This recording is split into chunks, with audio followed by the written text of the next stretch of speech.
how to waste years of your life, and how to overcome it. The importance of the right choices.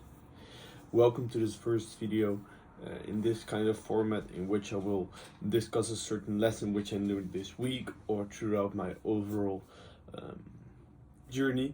I start recording this kind of videos once a week right now and will always post them on the Wednesdays. Just simple raw content like this. Today it's Wednesday the 8th of May. And today I will make this first video just me talking to my iPad in this case, which functions as my camera, and I always will have in videos like this a small script which I prepared in like 15 to 20 minutes to stay to the point and to overcome that I will be going from here to there. I want to make this point as clear as possible, and also writing out the videos myself and recording these, the lesson also gets into me, and I will learn it on a deeper level than I would have done when I would be just wandering around and stuff. So I will always start with an example, either from my personal experience or from something else, but mostly it will be from my personal experience, and then the lesson, and then what I did differently. So let's talk about the importance of choices. My example, I always have been focusing on speed. I think especially in the first stages speed is really important, but I neglect the importance of the right choices. I think maybe most of the people have it the other way around and prefer passively waiting for a nice opportunity. I was just always taking the action and did not have the patience to wait for the right opportunity to say so, and was just always grinding and hustling, which is not necessarily bad, which I will come back to in a bit as well, but I could have maybe done it better. I'm right now 4 years in the journey. I started back in April 2020 when I was almost 16 years old. I'm right now almost 20 years old, and that's where I started my journey as a dropshipper. Then did like so many different things. I think that also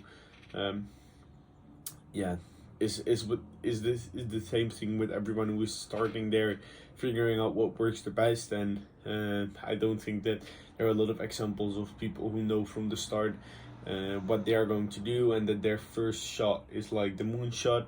I don't say that, but I do want to advocate for the importance of choices, of making the right choices. So a concrete example here would be the brand My Moment, which I wanted to start, and the stock which I bought there.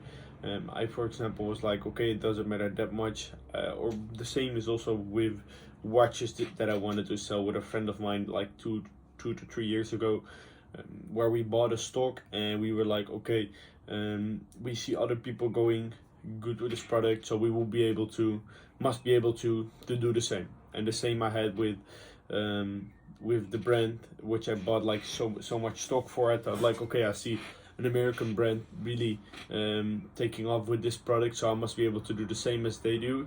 And I invested like 20k in stock, and in the first example with watches it was a couple thousand in stock. And yeah, that's kind of what I've been doing for the past 4 years.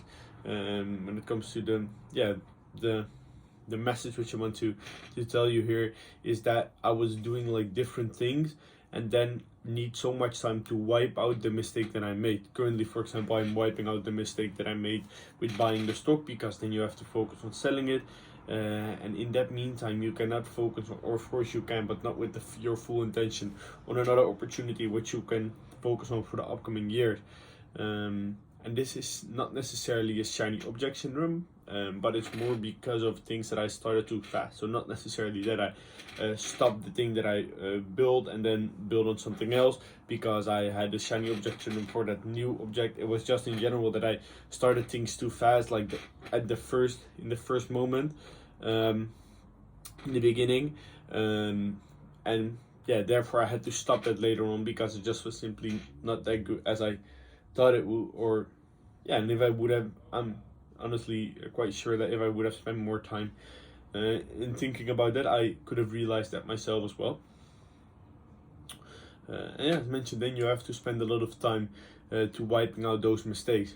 And another really important fact with this lesson is that you completely ignore the law of compounding effect. Compounding effect means that all the actions you do put up on a whole, and if you have one big goal and build on one big brand, every action you do, whether it's a small or a big action, it attributes to the whole. And I right now like have been working and building a lot, and then like 3 months later wipe out everything and build again. Well, for example, while I would have been building everything on top of each other, I would have had a bigger empire than I have right now, or I have would have had built something right now which I right now not necessarily have, besides like a lot of experience. And I don't get me wrong, I don't necessarily think that this is a bad thing for me. For me personally, everything happens for a reason, and yeah, I learned so many things right now, and because of that maybe I am able to right now to grab like even a bigger opportunity. But I just want, yeah, I realized this lesson again. The lesson which I had, it of course it depends on your personality. That's a quick side note which I want to make, how important this lesson is, because as mentioned, some people have more problems with taking actions, and yeah, from their personality, they are watching from the side and wait for an opportunity to come and then take action. Well, for others, this lesson is more important because they always take action and forgot to take a step back to make a decision.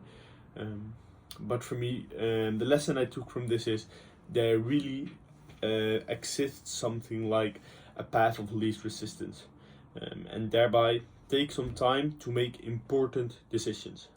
So for me personally, how I will do things different right now, I stopped the brand in which I was talking about, the My Moment brand, to reload my sniper, to say so. That was how Michel, a friend of mine, said it. Like, just reload the sniper and wait till the opportunity comes, and then you can take the shot for that specific opportunity. And I will continue doing things like this with important decisions. Take a step back, take some time to think about, okay, is this the path of least resistance? Is this something which I will be doing for the long term? Also a really important part of you have to implement in your decision making. Is this something which I will do for the long term?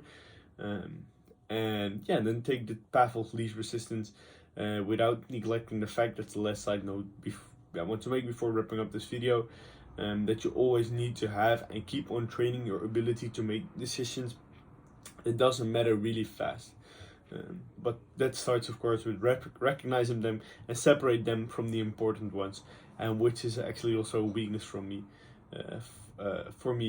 Weakness which I have, to recognize like important decisions or important things from less important things, like the 80-20 rule.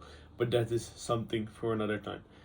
I hope this was clear. Once more, to wrap up the lesson, there really exists something like a path of least resistance, and take some time to make your decisions. And if you do so, you can overcome that you waste years of your life.